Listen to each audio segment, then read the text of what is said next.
Welcome to Turtle Talk. This is Morgan's story and the family's journey. I'm Craig, and I'm Michelle. Welcome. welcome to episode 4 of Morgan's story and the family's journey. Michelle and Craig, Welcome. yeah, welcome. We've been going through the first few weeks of the hospital stay, and just getting to know a little bit more and more. Today, I wanted to really touch into what was your daily routine.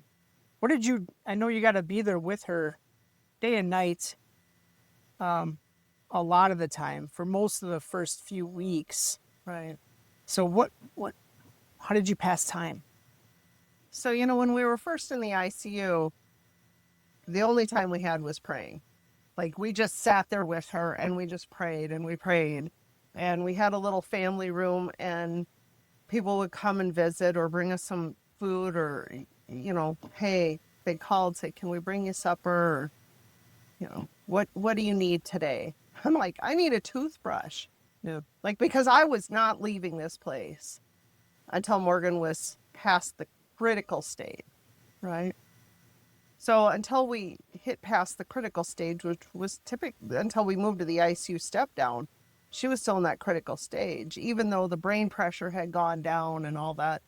So we were hyper focused on just holding her hand and praying. That's all we had. That's all we could do. Yeah. However, once we moved to the step down unit, she was everything was still somewhat critical. Anything could have changed in the blink of an eye, and she could have been taken from us. So we didn't feel comfortable leaving her at all. However, we sat with her, and I had a friend bring me some yarn, and I just started crocheting. I crocheted more blankets while I was in the hospital, and phone calls, lots of phone calls, lots of crocheting going on. You try to read a book, you can't concentrate. You try to do some crossword puzzles, things like that. None of it really worked. So you just spent a lot of time just there.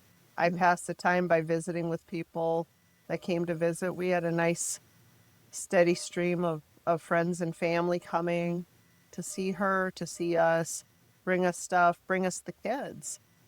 The triplets they were 12 at the time, and so they can't drive themselves. And Brendan, he could drive, so he would bring them down, and they'd spend the day with us in the room. But that gets kind of depressing too for them because they don't fully understand. So then pretty soon the tears creep in and they're upset, crying.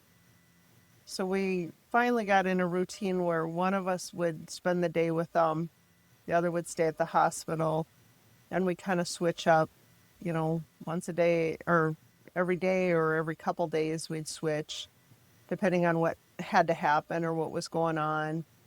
Trying to go school clothes shopping because we're going to be hitting school in August, so that was a thought of, well, maybe if we go buy a few clothes or something, so we tried to pass time that way. It was hard to walk out of the hospital the first time and leave Tom with her and me go with the other kids. Not that Tom couldn't do a great job, because he did a phenomenal job with her. But it was hard. It was really hard to leave. But boy, her daddy loves her a lot. He would sit by her bedside every day, every night, and we'd pray the rosary with her. And then he'd sing her a lullaby every day. And it was just so beautiful. And I remember one day he was singing her a lullaby, and one little tear escaped and went rolling down her cheek. And that was another glimmer of hope that her brain is healing. Things are happening. We started putting a video camera in her room. I just let it record 24/7. just to watch, because sometimes you question, like, did I see this? Did I not see this? You know, what's going on? So, and we didn't ever want it, either one of us, to miss out on something. So if we're recording, you know, you'll catch it, you'll see it. So that was a great blessing to us, because there was a day when her eyes were fluttering and her hands twitched. You know, she didn't lift her arms, but they were trying to move. So things in her brain are firing, and we're going to have some new movements, something new. And she's waking up. You know, they kept telling us she was in this like open-eyed coma, and I don't remember when that started. You know, I mean, they kept her sedated for so long, and I don't know if she was in a coma, if she wasn't actually. I don't know. I mean, I know she was unresponsive for like what seemed like ever. Was it medication? Was she actually in a coma? Then they kept telling us she's in an open-eyed coma because her eyes would be open, but she was still pretty sedated. I don't know. It was really hard to decipher all of that, where she was at. You know, so how we pass the time, I mean, we sit there, like I said, I crocheted. I think I made everybody of some sort. But we also just watched. I mean, it's like, you know, that saying, you watch a train wreck in slow motion, and it's not that Morgan was a train wreck, but we're just watching this play out in like super slow motion, and you're just longing to see stuff. Well, then you're wondering if you're crazy, and you know, and the kids were struggling. The siblings were. Brendan, you know, his best friend's mom really helped me out and took him under her wing, and a couple of his teachers were really there for him, and gave him the safeness that he needed, and the freedom to cry, and the freedom to just be what he needed to be to get through this. The triplets, you know, I don't know that anything was going to make their life good, but one of their teachers, she was such a blessing, and you know, she would talk to them, but they also took the kids to the lake, to their lake house, for a long weekend, and to this day they still talk about how great that was. You know, my cousin, she came and got the kids and took them up to the cities, to her place, for a week, and you know, they'd come back, oh, we had such a good time. So I was so thankful that they were able to get those experiences and get out of the craziness of the hospital and the sadness. The sadness was just too much, because we didn't know. You don't know. You don't know anything that's going to happen. And I didn't have any answers. So I was thankful when they weren't there, when the other siblings weren't there. So I didn't have to answer those things. Tough questions from 12-year-olds. Yeah, even from the 17-year-old. Yeah. Even Morgan's older brother, you know? Right. How do you answer these questions, you know? And then on top of this, we didn't know this at the time, but you know, Morgan's complex. Her whole care is complex. This is not just a broken leg, and it's not just, you know, oh, you'll be here for a little bit, and then you'll go to rehab here in the hospital for a little bit, and then you go home. That isn't the case with Morgan. Right.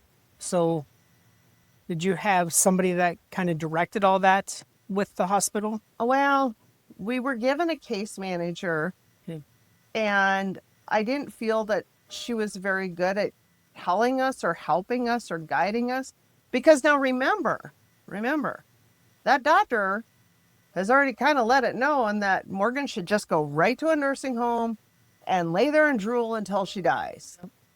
Right? So that is the mindset across everywhere in her care world. The nurse said it too. The nurse said it too. I still can't believe that nurse was advocating for that. So here we are. we get assigned a case manager, and she's just like, well, here's some information about brain injuries. Here's some groups you can join. Oh, and you should look at a brain rehab center. And we're like, huh? Had no idea what she was talking about. Why? Why do we need to pick one of these? Explain this to us. And she's like, well, that's, oh, my nose itches. Sorry. That's the logical next step. And we're like, okay, this is a whole new world to us. Right. You need to help us here. Why? Why do we have to pick some place? What's going to happen? Where are these places? Well, one's in the cities, one's in Colorado, and one's in Nebraska. And we're like, huh? How do we do this? Right. Like, you got to help us out here, right? But they never explained the urgency in which we needed to pick. So in my mind, I'm thinking she can just stay here. Why do we have to take her somewhere else? And there's no conversations to help us guide us along this path, because the doctor is still advocating that she just goes to a nursing home. Right. Right? What did insurance say for all this? Well, insurance is like listening to the doctor who's saying, well, we'll just send her to a nursing home. And we're like, oh my gosh, what is going on here? You know, so they did bring us some reps. We were visiting with the one rep on the day we got kicked out of the hospital. You know, we were with that rep that day. Yeah, crazy, right? Yeah. So here we are trying to decide, and the only reps that actually came were the ones from Nebraska. The one from Denver didn't come, and the one from Minneapolis never came. So here we are going, well, I guess that's our only pick. Well, then the battle with insurance starts over trying to get her to a rehab center. And we're getting all these denials from the insurance. And we're like, we don't understand this. Like, you don't understand the severity of speed, of accuracy in documentation, or hope. Okay. Okay. So mind you, the doctor said this, cut and dried, done. Her trauma surgeon's not saying this, but the neuro department is saying this. So it's like, now we have an uphill battle to undo what he's saying out loud. What he's saying, we have to undo this. How do you undo it? So it's multiple denials from the insurance company. Deny, deny, deny. Then you have the hospital pushing you, saying she can't stay here any longer. She needs to move on to the next step, which is the nursing home. So they're pushing for the nursing home. We're pushing for the rehab center. Insurance is like denying everything, right? I mean, so this is the three-ring circus that we're in. And I cried and I shook, and Tom is frustrated, and we have military insurance. So, like, it shouldn't be this hard. Right. Should not be this hard. So this battle just kept going on and on, day after day. And we're listening, the insurance is saying, well, she's got to do this or she's got to do that before we're even going to consider sending her anywhere. So our window to get her to any rehab center is closing. Because rehab centers, which until you are living it, you have no idea, but there's the there's the LTAC, long-term acute care, then there's short-term acute care, and then there's like the nursing home. Okay. Well, Morgan was too good for long-term acute care, but not good enough for short-term acute care. Okay. Okay. And it had something to do with trach, no trach, all this. Is she doing stuff? Is she responding to stimulus? Is she blah, blah, blah, right? Three-ring circus. It's a three-ring circus. So I had walked into her room and I had this fluorescent orange tank top on. And now mind you, Morgan's laying there with this open eyes, and it's crazy. Like, they had to put stuff in her eyes because she's not blinking. Right. Right. But as I walked into the room, Tom caught it, and Morgan followed me across the room, followed the bright orange across the room. I whipped off my shirt and I'm like, baby, could you see this? Baby, did you see this? Follow the shirt again. And I'm sitting by her and she's following this shirt as I'm bringing it back and forth. I'm hollering at the nurses, you need to document this, because nobody had documented anything Morgan was really doing that was active on her of her own volition. Because mind you, where are we at? We're going to a nursing home. Right. Right? So we're having to fight with this. Well, now the hospital's getting mad at us because we won't agree to just go to a nursing home, because that's the end death sentence for her. Right? So we're not going to go with that. I'm going to fight, and I'm going to fight hard to get her to somewhere that can help rehab her. So we're fighting. We're saying, no, we're not going to the nursing home. You need to help us get here. To get us here, you guys have to do better notes. You have to document stuff. Insurance is saying no. We have to prove to insurance she can go. And it was just, it was a nightmare. The whole thing was a nightmare. And I might have got all the acronyms wrong. There was the 2 different levels of rehab. Yeah. And then there was long-term acute care. Okay. So there was like 2 types of inpatient care, and then the long-term acute care. So sorry, I misspoke on that one, but just remember there's these 3 areas here. Okay. So long-term acute care, just to clarify, is like where you go to a nursing home while you rehab a knee injury or a shoulder injury. For elderly, typically go there so you can do a quick rehab, get ready, and go back home. Okay. So, yeah. So fast forward a little bit. We're arguing with everybody, trying to get her to where she needs to go. We're arguing with insurance, doctors. The rehab hospital is actually on board. They want her, but we can't get her there. Then all of a sudden on a Friday, I get a phone call that says, on Monday, we're having a team meeting for Morgan to decide what's next. Enough of this back and forth. We're having a team meeting. And we went, you ever get those feelings when somebody says something to you and your heart just drops into your stomach, and you just know this is not a good thing. Yep. That was that day for me. It was like a gut punch from hell. Right. So I immediately called her lawyer and I said, I don't care where you're at. You need to be here on Monday at 11 a.m. for this meeting. Because I got a feeling we're getting booted from the hospital to a nursing home, and we cannot let that happen. So our lawyer was, I don't know, in Kansas City or something at a soccer game, and said, I'll be there. So the weekend was painfully long. That weekend. It was painful because you could tell like the dynamics in the hospital and the staff had changed, like attitudes, behaviors, conversations, things like that had all changed.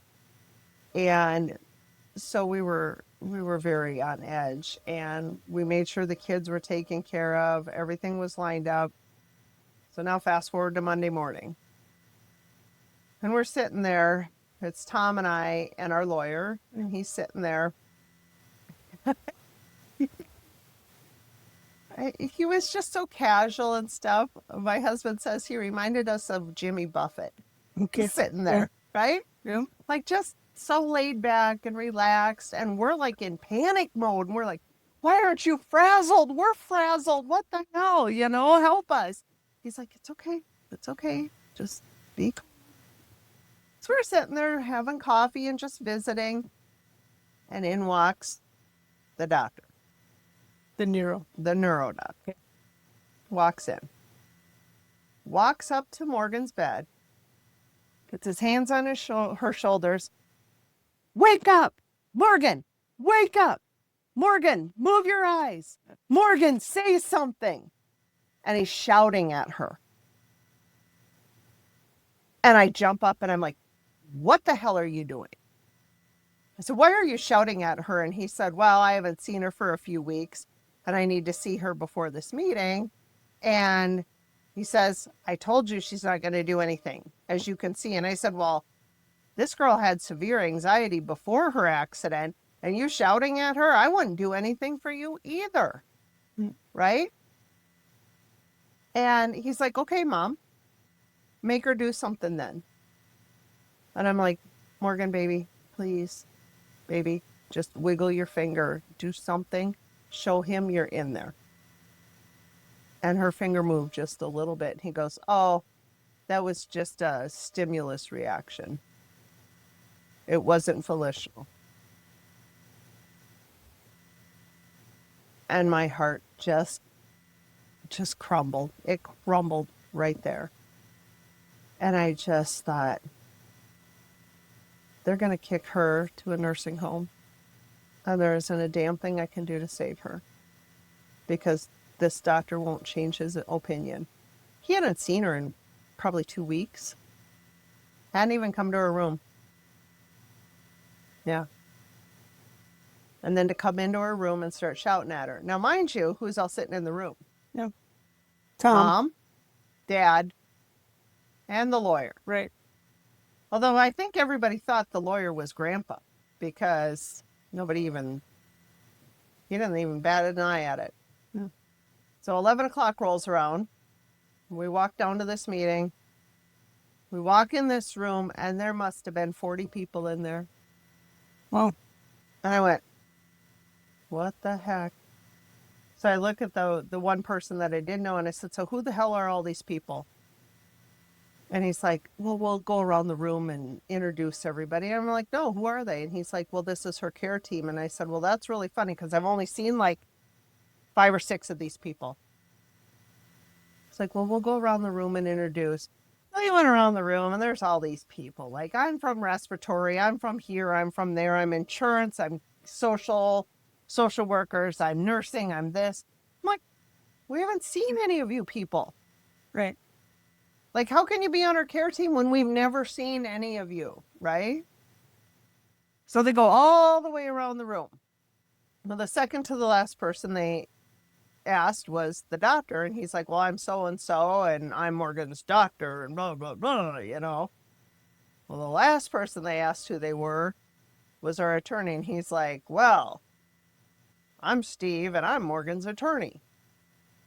And the doctor's face went pasty white. Because he knew what he had just done to her in the hospital room. So the conversation started out with the attorney for the hospital was sitting there. And he's like, well, here's the deal. And, you guys, your only choice is the nursing home and blah, blah, blah. And then all of a sudden there's interjections from the doctor and conversations actually started happening. And guess what? No, the nursing home wasn't the option now because this doctor got put on the spot. And we're like, well, the insurance says this. She needs PT, she needs OT, she needs speech. We're 37 days into this stay.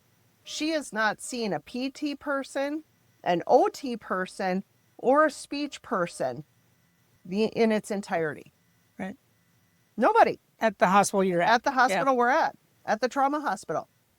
The other, the driver had PTOT and speech like almost right out of the gate.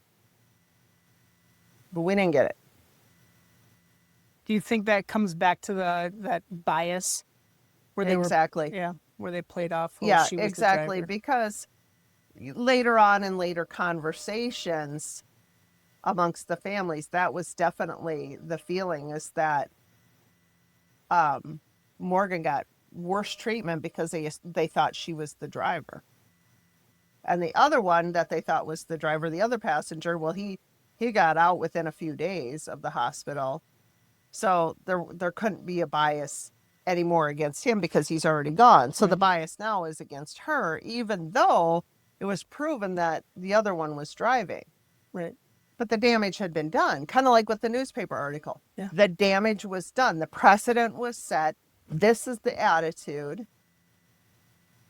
So here we are in this meeting, and they were started off pushing really hard for the nursing home, and then we started asking questions and saying, well, she hasn't had PT, she hasn't had OT, she hasn't had speech.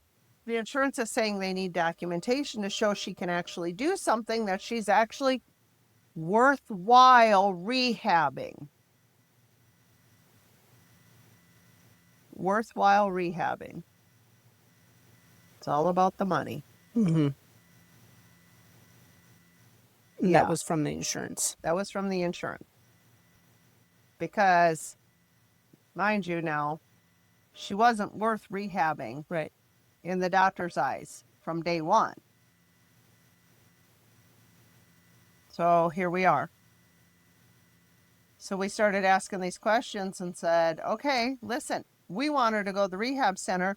You're the only ones who can help us get her there. So let's get these specialties in there, and they need to come.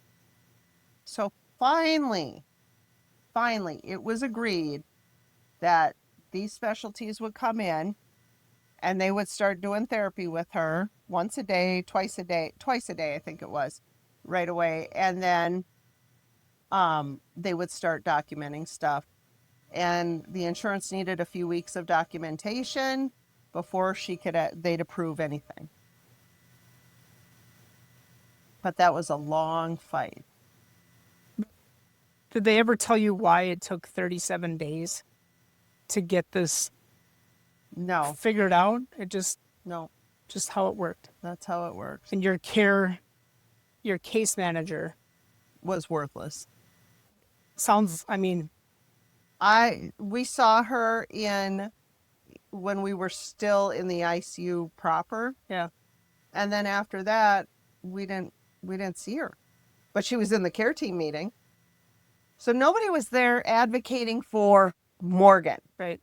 Everybody was advocating for the hospital or for the insurance, but nobody but Tom and I were advocating for Morgan. Right. And that's kind of a underlying theme I'm hearing Yes. so far. So far, that was the underlying theme. Yeah. If we had just taken at face value everything they said, Morgan would probably be dead today, because she would have gone to a nursing home with no stimulus, no care, no nothing, and she probably would have died. What a She shame. probably would have died from pneumonia. Yeah. It's hard to believe. It's frustrating to hear that, because we've gone swimming with that little bug, Yeah. Hazley and her. Yeah, Hazley Like and Morgan those two. swimming in the pool. Little- Morgan holding Hazley Yep. as we're swimming in the pool. Yeah. Oh, So if I can it's teach just- anybody anything about this, yeah. is we were all brought up that doctors are the experts and lawyers are the experts and your priest or your pastor is the experts. And we're told never to question these things. Well, guess what? I question everything. Everything. And I encourage other people who are going through these situations to ask the questions, to do their own research.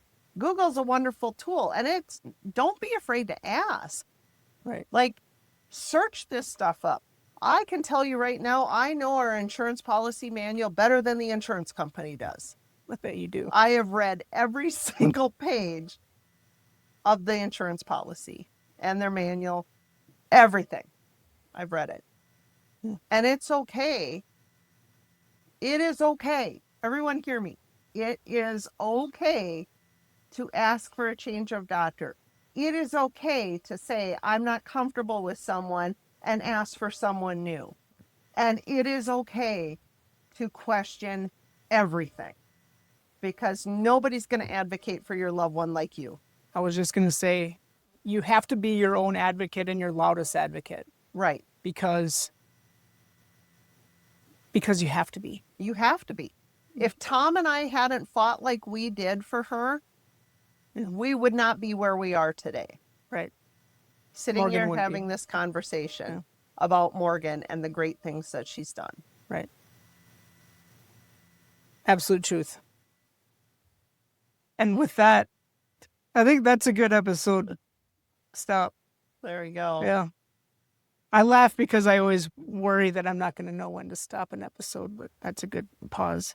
So, subscribe. Please subscribe. Share the video. Yep. Leave us messages. Yes. Comment. Please comment. We'd love to hear Yeah. from everybody. Yep. Phone calls, text messages, emails, comments on our Everything. YouTube. Yes. Please, we'd love to hear them. GiveMorgan.org. The Caring Bridge. Morgan's Caring Bridge website with the story. Yep. And Craig's Realtor website is also on our YouTube channel. Just check them all out. Go check out Craig. Like and subscribe. Yes. Gotta say that. Yes. And Craig, thank you. Yeah. I couldn't do this without you. So thank you. You're very welcome. And thank you all for listening. See you tomorrow. Thank you guys for watching. We really appreciate it. We love hearing from you guys. So keep the comments and the questions coming for us. Yes. Love the questions. Please subscribe. Go to www.givemorgan.org or visit me at my real estate website, realtorcraigbertrand.com. And we always want your questions, comments, like, and share wherever you listen or watch. Thank you. Thank you.